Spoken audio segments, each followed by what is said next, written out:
Nadurog hanggang nayuping parang lata ng sardinas sa isang kotse matapos mabagsakan ng napakalaking tipak ng bato sa kasagsagan ng mga pag-ulan sa bahagi ng Camp 7 Cannon Road to Babinguet kaninang hapon. Nawasak din ang isang bahay na unang tinamaan ng bumulusok na bato sa lugar at matapos ang animoy matalbugan ng bato ang bahay ay tumalon din ito sa nakaparadang sakyan malapit sa naturang bahay. Makikita sa CCTV footage na padala ni Jose Cunie tila alumpihit ang isang aso matapos makarinig ng kakaibang ingay at nang maramdamang may paparating na panganib ay napalabas ito sa kanyang kulungan kasabay naman ng pagbagsak ng napakalaking bato hanggang magulungan at mawasak ang kulungan bago dumagan sa nakaparadang sakyan. Kapansin-pansin din ang malakas na pag-alog ng CCTV dahil sa lakas ng impact at pagbagsak ng bato sa lugar.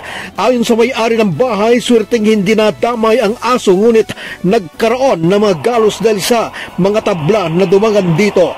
Ayon sa otoridad, maliban sa hayop ay wala nang naiulat na nasugatang individual sa naturang insidente dahil una, umano'y nakalis na ang mga umukupa sa bahay bago pa mabagsakan matapos mag-evacuate dahil sa bagyong Krising. Wala ring tao ang sakyan nang ito'y mabagsakan.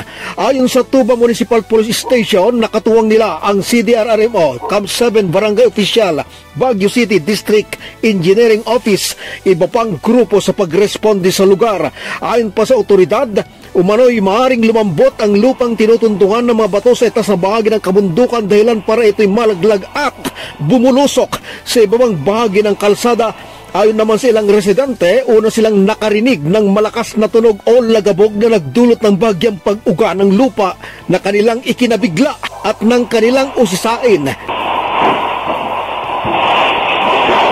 Dito na nila nakita ang malaking bato na nakapatong sa buungan dahilan para mayupi ang sakyan matapos madaganan.